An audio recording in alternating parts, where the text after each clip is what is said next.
Hello বন্ধুরা, সবাই কেমন আছো? চলো আজকে জামাই ষষ্ঠীর দিনটা কিভাবে কাটালাম ছোট্ট একটা ভিডিও তোমাদের সঙ্গে শেয়ার করি।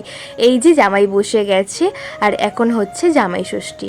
এই দিনটা প্রত্যেকের কাছে খুবই স্পেশাল, বছরের একটা দিন যে দিনটা জামাইদের ভীষণ পরিমাণে যত্ন আত্তির করা হয়। সারা বছরই করা হয়, তবে এই দিনটা বেশ স্পেশাল আর এই দিনটা আমারও বেশ মজা লাগে। তো এখানে আমিও বসে গেছি খাওয়া দাওয়া করতে, ওদিকে জামাইও খেতে শুরু করে দিয়েছে। এটা ছিল সকালের ব্রেকফাস্ট, এখনও দুপুরের লাঞ্চ বাকি আছে। তো চলো খাওয়া দাওয়া করে একটু রেস্ট করে আর তাড়াতাড়ি দুপুরের লাঞ্চের জোগাড় জাগির করে নিই সবাই মিলে, তারপর দুপুরের লাঞ্চে দেখা হচ্ছে। তো দুপুরের লাঞ্চে চলে আসলাম, এখন দুপুর হয়ে গেছে। তো দুপুরের খাওয়া দাওয়া করতে সবাই মিলে বসে পড়েছি। এই যে আমার ভাই বসে আছে, আমার বর বসে আছে, তো সবাই মিলে খাওয়া দাওয়া করবো দুপুরের লাঞ্চ। তো কেমন লাগলো এই ছোট্ট ভিডিওটি অবশ্যই কমেন্ট করে বলো, আর তোমরা আজকের দিনটা কেমন এনজয়মেন্ট করছো ওটাও কিন্তু কমেন্ট করে আমাকে জানিও।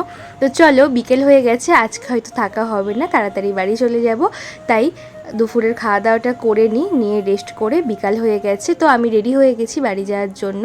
তো দেখো মাঝ রাস্তায় কিন্তু ভীষণ পরিমাণে বৃষ্টি হয়েছে, তাই একটু ভিজে গেছি আর ঠিক বাড়ির কাছাকাছি চলেও এসেছি, তো তাই কিন্তু অতটা অসুবিধা হবে না। তো ফাইনালি সন্ধে হয়ে গেছে, বাড়ি পৌঁছে গেছি। তো আজকের দিনটা এইভাবেই আমি কাটালাম। তো তেমন করে ভিডিও করিনি, যেটুকু করেছি তোমাদের সঙ্গে শেয়ার করলাম। তোমাদের কেমন লাগলো কমেন্ট করে বলো। টাটা বন্ধুরা।